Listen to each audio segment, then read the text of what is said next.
Hey guys, it's Simmy. This is Pro Wrestling Unlimited as we are here on what's the date today? The 6th of March, 2020 to talk about everything that went down tonight on Friday Night Smackdown. And why is my camera a little dark? Let me fix that really fast. Let's bump this up here. Ooh, that's a little too much. This up. That's a little better. Change one more setting. Boom, boom, boom. Go in here, go in here.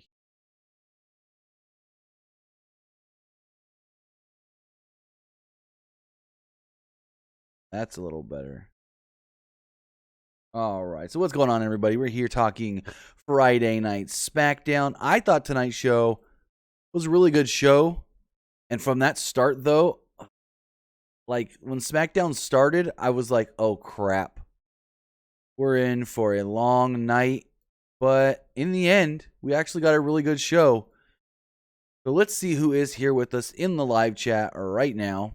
We do have Henry Cavallo, Kristen McNutt, Milton Chavez, Sinclair Saturday, King Slender, also got Dontrell Bailey, Derek Bocek, Jason Dalton, and more of you rolling in as the notification goes out. Hopefully, everyone got a notification for tonight's review, because sometimes YouTube just likes to be a bitch like that and not send out the review. And I'll tell you why here in a minute. I gave tonight's SmackDown a 7, but I would have gave it an 8 if it wasn't for one segment. And I'll tell you why in a second.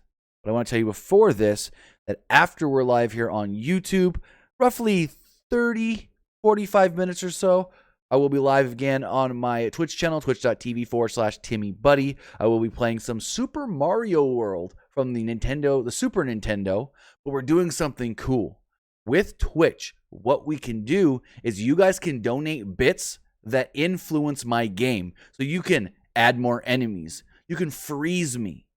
You can add more hearts and lives to me. You can speed up my game, slow down my game. It's really, really cool. I'm testing this out for the first time tonight. So I need some of you guys to come over and help me out. Again, it's twitch.tv/TimmyBuddy. We'll be live over there roughly 45 minutes after we're done live here on the PWU Unlimited YouTube channel talking about SmackDown. Again, I'm going to be playing some Super Mario World where you guys have the ability to influence my game and actually change things as I'm playing. So with that, let's talk about tonight's Friday Night SmackDown. Dontrell Bailey, Nick's doing good. Also, one last thing, if you guys want to text into the show, you can do so by texting in to 510-906-1341. Again, you can text into the show at 510-906-1341. So tonight's Friday Night SmackDown kicked off with a moment of bliss. And boy, howdy, was this just an awful segment. This is why I take a full point off of this show, because it was that bad to me. Like, I would have gave this show an 8 if this segment was any better. The hosts Alexa Bliss and Nikki Cross were in the ring, and it's great to see Nikki Cross back. But they were in the ring, and they're talking about the Hall of Fame coming up. They note that Batista is going in the Hall of Fame, JBL is going in the Hall of Fame, the fans boo, and they also state that the Bella Twins are going into the Hall of Fame, before noting that their guests tonight are also going in the Hall of Fame. It's the NWO, Kevin Nash, Sean Waltman, and Scott Hall. Before that, though, they stated, hey, Kabuki Warriors, we see you guys hiding on Monday Night Raw. If you ever come to SmackDown, we'll challenge you for your championships. They say that the women's tag team titles are supposed to be defended on all brands. They don't need to be hiding just on Monday Night Raw. So they bring out the NWO, and they slowly come down to the ring. Let me know also, I have a question for you guys, because I don't know what this was. Why was there a 6-ball on the back of the NWO shirts tonight? Does it have to do with X-Pac being 6 in WCW? I assume that might be what it was. Because he was called 6. in WCW? Is that why there's a 6 ball on the back of the shirt? I've literally never seen that on a WWE shirt before. They all get in the ring. Scott Hall grabs a microphone and does his catchphrase, "Hey, yo." Cross then talked about being a fan of the NWO for life. And this is where it just went off the rails. She goes, "Time for a selfie." And she runs up. And I swear to God, she's not even taking a picture. She's just going.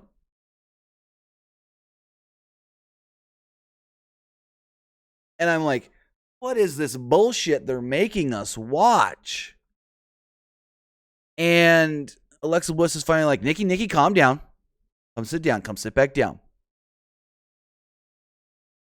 Nikki Cross sits down and they go on with their little interview. Alexa Bliss first asked Sean Waltman, "What do we call you, Sean? 1, 2, 3 kid? 6? X-Pac?"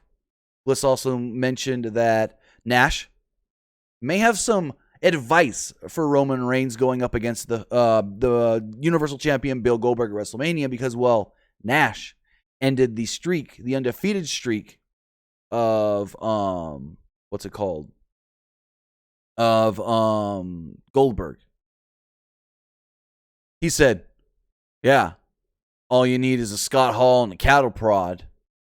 Hall responded, "That was shocking." Scott Hall seemed like they were afraid to give him a live mic, so they said, "Here are your lines, please don't deviate." So Scott Hall just the one-liners here and there. So as they say that, there was a very, very awkward pause. And then the music of Shinsuke Nakamura would play. They all just looked at each other. Hall tried to save it by talking, but Sami Zayn, Cesaro, and Shinsuke Nakamura finally interrupted. Zayn promised to defeat Braun Strowman this Sunday in the handicap match for the IC title.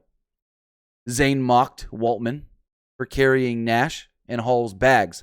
They basically said, "Hey, you guys know what it's like to be Intercontinental Champions. Hall, you know what it's like. Nash, you know what it's like.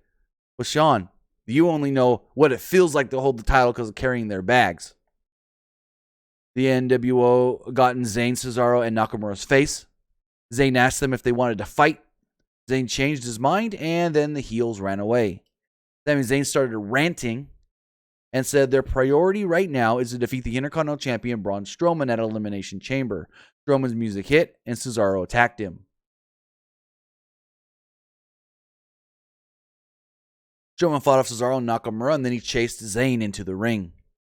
Zayn was trapped between Strowman and the NWO. Bliss was then grabbed by Zayn. He hid behind her and then snuck out of the ring. Strowman picked up a chair and tossed it at Zayn as he ran off. Strowman promised to defeat Zayn, Cesaro, and Nakamura this coming week at the Elimination Chamber and said, because, well, it's going to be too sweet. I thought this whole segment was hokey, stupid, and dumb. And that's why I rated this show a 7 instead of an 8. Because I liked almost everything else on this show. So next up, we got a rematch from last week's show. Bayley and Sasha Banks taking on Naomi and Lacey Evans. Bayley and Banks beat down Evans in their corner early. Naomi nailed Bayley, but the heels took back over. Back from a commercial break, the heels were firmly in control. Bayley worked over Evans' leg, but she fought back. Evans almost made the tag, but the heels prevented it. During the match, there was a brief static and symbol, which wasn't acknowledged. Again, we're getting that weird, wacky glitch stuff. Excuse me. Naomi then got a hot tag, and she ran wild. She had a corkscrew plancha to the floor, wiping out Banks and Bayley. Naomi rocked Banks with a kick and rolled her up for a very close near fall. Naomi attempted the split-legged moonsault, but Bayley tripped up Naomi. Banks pushed Naomi into the ring post and put her in the Tree of Woe. Banks hit the double knees for the victory. Last week, Naomi picked up the victory. This week, Sasha's picking up the victory. There's 1-1. Are we getting a frickin' another one next week? In the back, Caleb Braxton interviewed The New Day. Big E said that they know how tough a gauntlet match can be, but they have the stamina of a moose during mating season. They promised to win the gauntlet match and the tag team titles on Sunday, becoming 8-time Smackdown or just WWE tag team champions.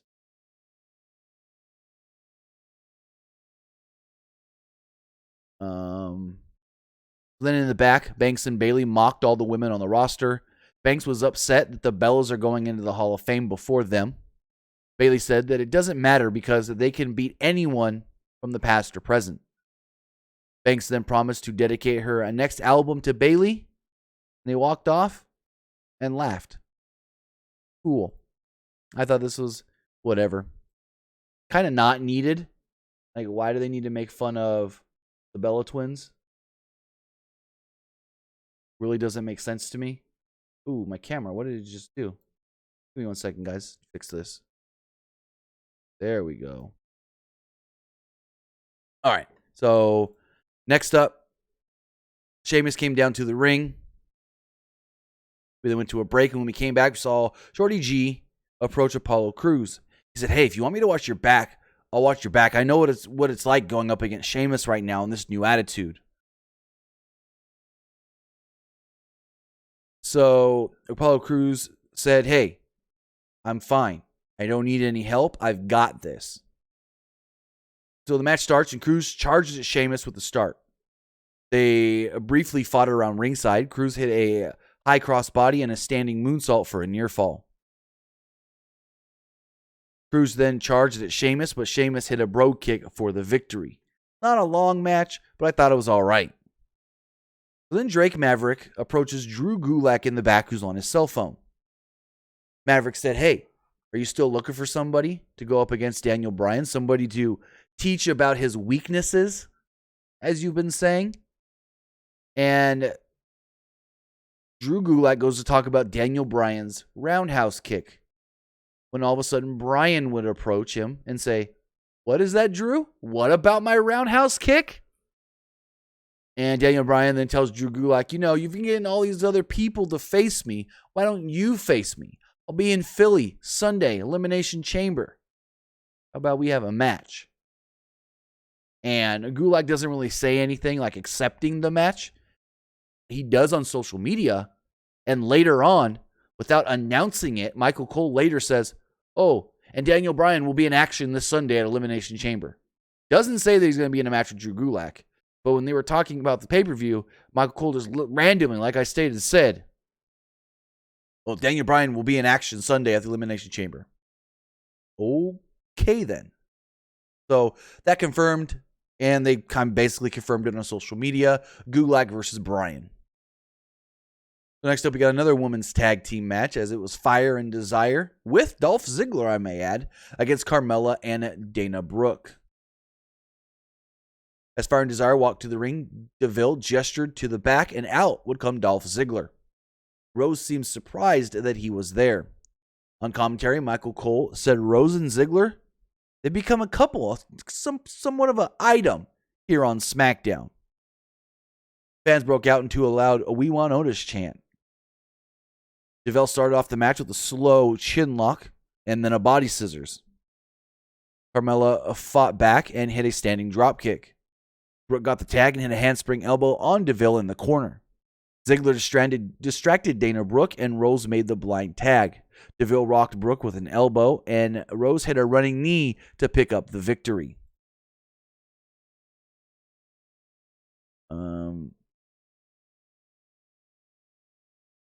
Give me 1 second, guys.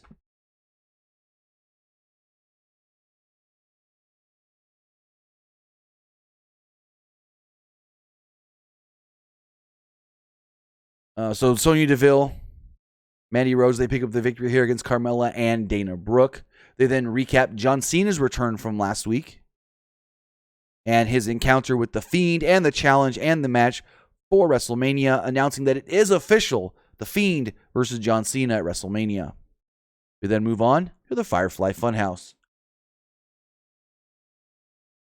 So I hung pictures of John Cena on his wall. He noted that people are probably wondering, why John Cena? Why go after Cena? Ramblin' Rabbit interrupted and said, "It's because Cena defeated Wyatt at WrestleMania." Wyatt started Wyatt's downward spiral in personal and professional life. Wyatt laughed nervously at the camera. Wyatt said that he forgives Cena, but he created something else inside of Wyatt. In the defeat to John Cena, that slowly made the Fiend come out.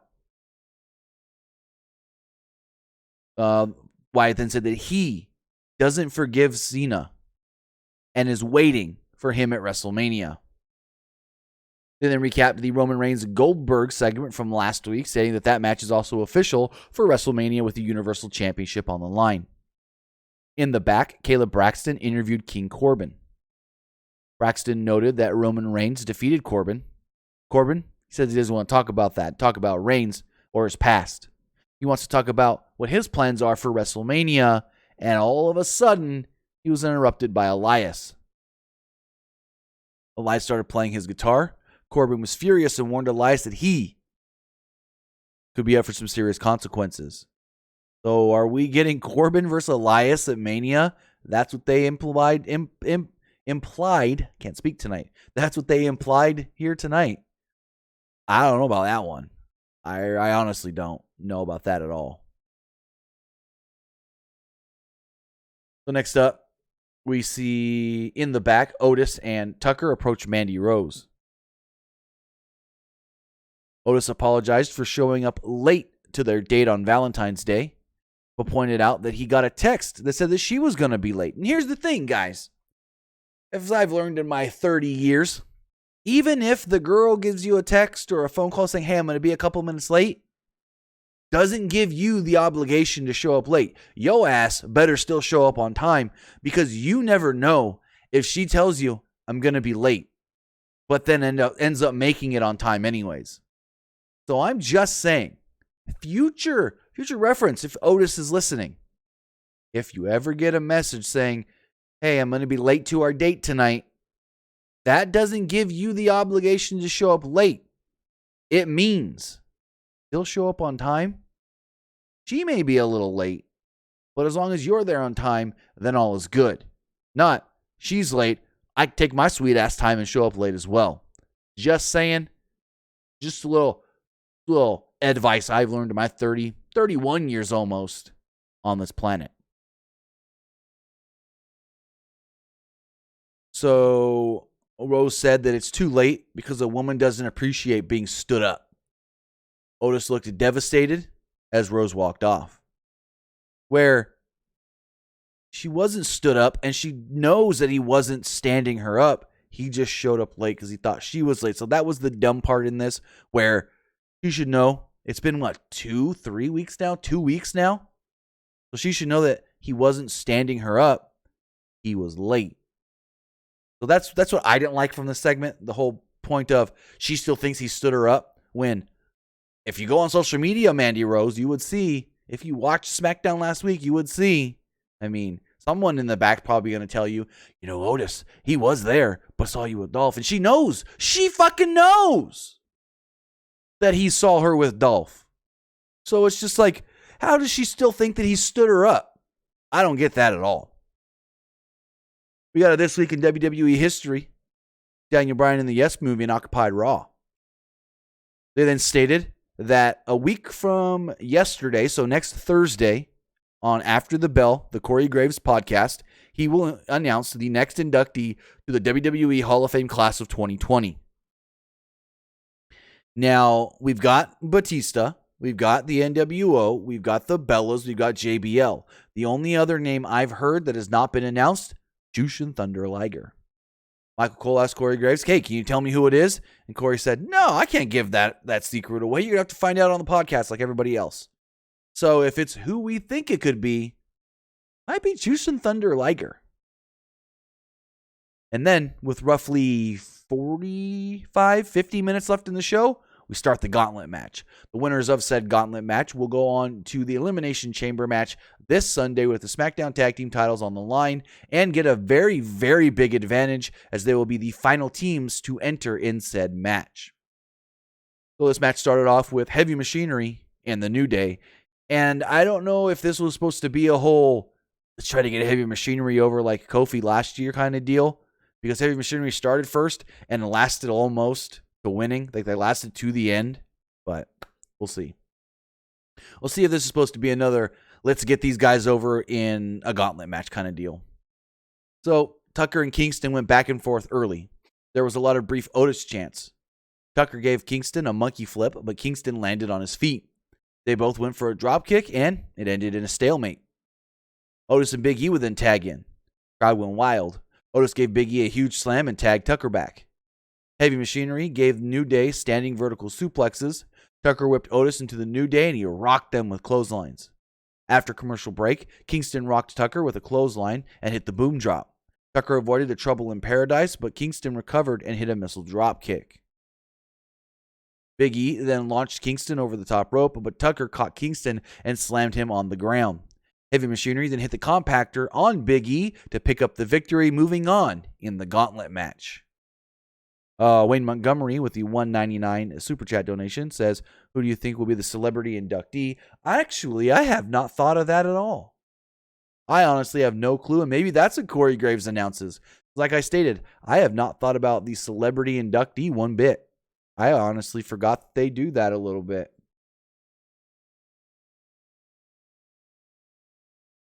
Going forward, the next team out would be the Lucha House Party. And in the original plans for this match, it wasn't supposed to be Lucha House Party. It was supposed to be the Revival. Sinclair Saturday, you're right. He says another name is British Bulldog. Yes, we have heard British Bulldog possibly going into the Hall of Fame this year as well. I forgot about that one as well.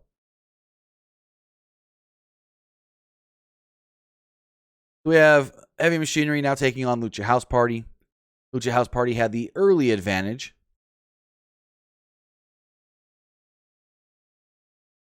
And Tucker rocked Lince Dorado with a shoulder tackle. Tucker slowed down the pace and worked over his arm. Grand Metalik leaped off of Dorado's shoulder and hit a splash on Tucker for a near fall. Metalik and Dorado then hit a double springboard crossbody block to the floor onto Tucker and Otis. Back from the break, Heavy Machinery was firmly in control. They isolated Dorado on their side of the ring and cut him off from Metalik. Otis then slowed down the pace again, this time with a bear hug. Dorado fought off and hit a springboard stunner to Otis. Metalik got the hot tag and ran wild on Tucker. He hit a missile dropkick on Tucker for a close near fall. Dorado then hit a huge splash off the top for a very close 2. Tucker took over and hit a splash off of his own for a near fall. Otis then hit a big splash on Dorado and followed it up with Caterpillar for the victory, moving on again in this Gauntlet match. The next team to come out, the Usos. This was kind of brief. After a commercial break, Tucker was firmly in control. Jimmy ended up on the apron and rocked Otis with a super kick. Tucker nailed Jimmy with a boot and knocked him off the apron. Jay then caught Tucker with a super kick and went to cover him. Tucker reversed the pin, though, and pinned Jey Uso, eliminating the Usos in this very short spot in the Gauntlet match. Again, like I stated, this part of the Gauntlet match was actually pretty short.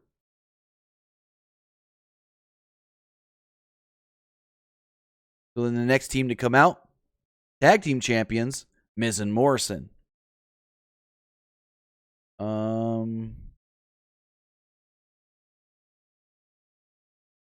So Miz and Morrison come out. They're firmly in control early. This is when they start talking about the cardio and the conditioning of the guys of Otis and Tucker and how much farther can they really go being in this match for so long. Because at this point, I think they've been in the match for 25, almost 30 minutes at this point. 25, I want to say. So Miz and Morrison, like I stated, were firmly in control early. The heels isolated Tucker on their side of the ring.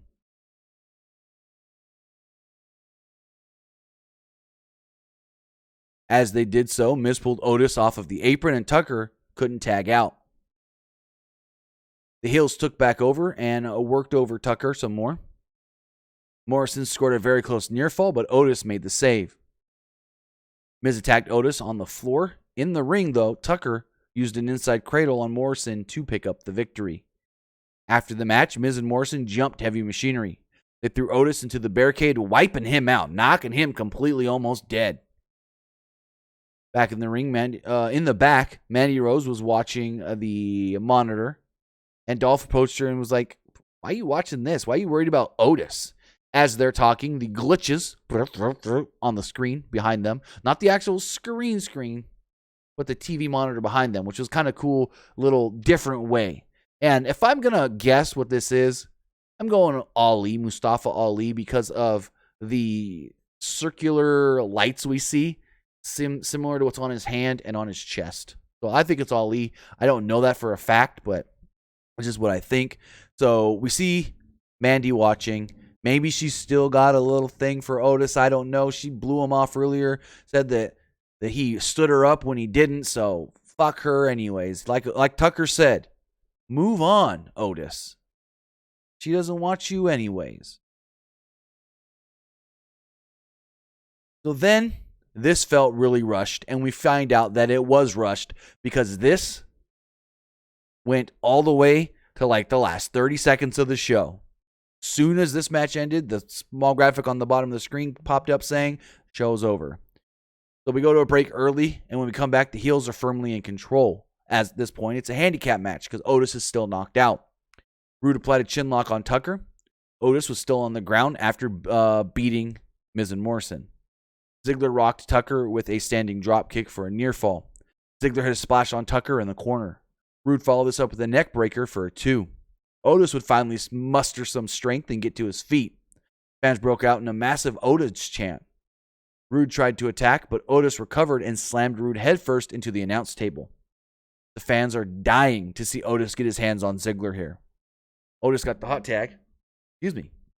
Otis got the hot tag and the fans erupted. Otis ran wild and caught Rude with a back body drop. Otis knocked Ziggler off the apron with a right hand. Rude tried fighting back, but Otis fired up. Rude then missed a charge into the corner, and Ziggler made the blind tag, but nobody saw it. Even on commentary, they're like, wait, did Ziggler just tag in? What was that? Did he get the tag? And they're like, I think so, blah, blah, blah. So Otis is running wild, doesn't know that Ziggler got the tag. Ziggler gets knocked off the apron.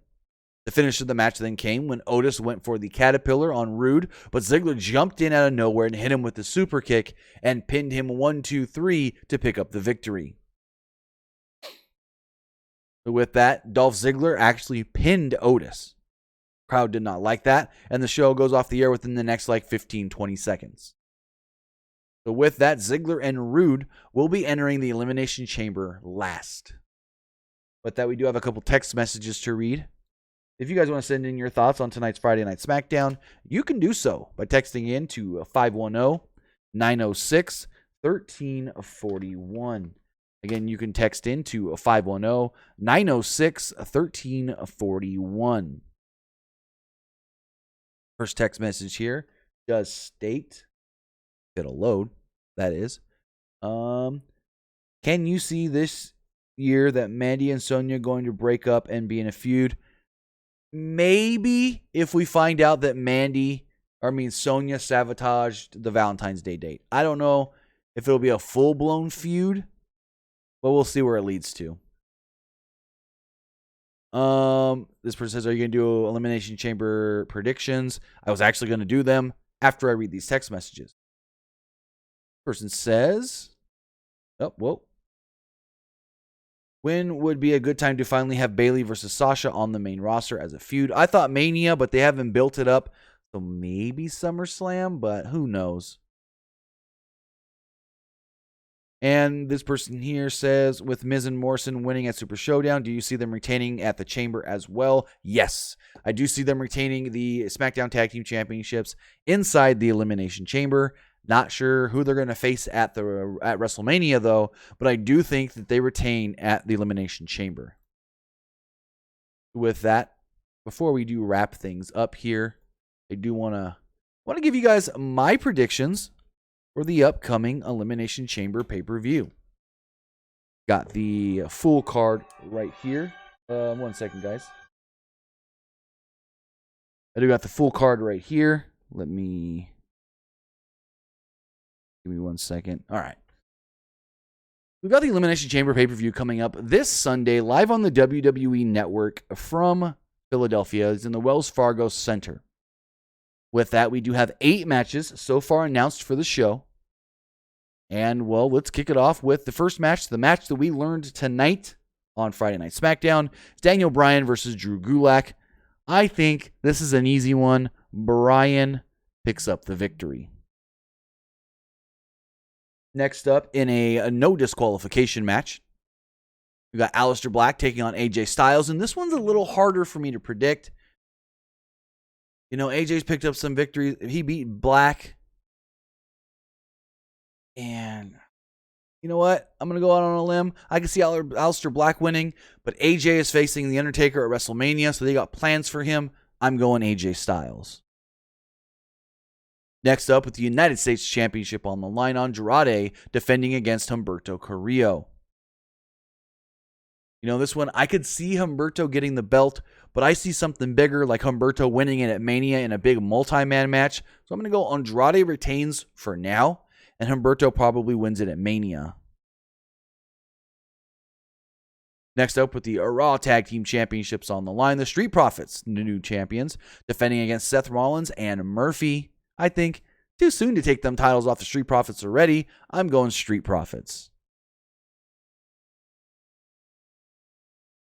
In a 3-on-1 handicap match with the Intercontinental Championship on the line, Braun Strowman defending against Shinsuke Nakamura, Cesaro, and Sami Zayn, where, you know, I can see Braun Strowman getting screwed out of this because it is 3-on-1, but I can also see them building Strowman up as a very big monster champion with this 3-on-1 victory, so I'm going Strowman. Next up, inside the Elimination Chamber with the Smackdown Tag Team Championships on the line, we've got the Miz and Morrison, the New Day, the Usos, Heavy Machinery, Dolph Ziggler and Robert Roode, and the Lucha House Party. And remember, Ziggler and Roode are going to get the 6th entrant spot, so they come in last, but I don't think that matters. Miz and Morrison retaining their title. Actually, titles. And finally, also inside the Elimination Chamber, where the winner moves on to WrestleMania to challenge Becky Lynch for the Raw Women's Championship. We've got Shayna Baszler, Asuka, Natalya, Ruby Riott, Liv Morgan, and Sarah Logan. I think this one's very, very obvious. It's Shayna Baszler. Shayna Baszler will win and then move on to WrestleMania to challenge Becky Lynch for the championship. So I'm going Shayna.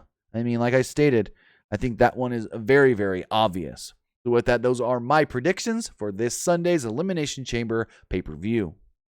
Now with that, I want to thank you guys for joining me here tonight to talk about a Friday Night Smackdown. I want to thank everybody who joins or watches later, actually, right here on YouTube and listens on podcast services all around the world. Also, I do want to let you guys know, in roughly 45 minutes or so, I will be live on my Twitch, twitch.tv/TimmyBuddy, and I will be playing some Super Mario World from the Super Nintendo. But the cool thing about this is there is an extension on Twitch where you guys can donate bits, and bits are really cheap on Twitch, where you guys can donate bits and affect my game.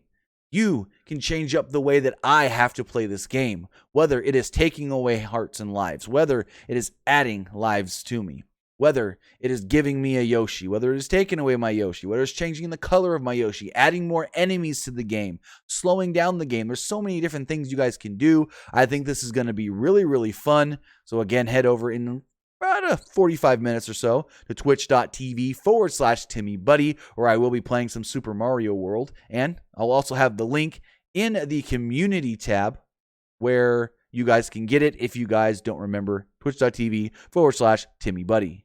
So with that, we will be live here on the PW Unlimited YouTube channel again on Sunday for the Elimination Chamber pay-per-view. So if I don't see you on Twitch, I'll see you guys on Sunday. Have a good night, guys.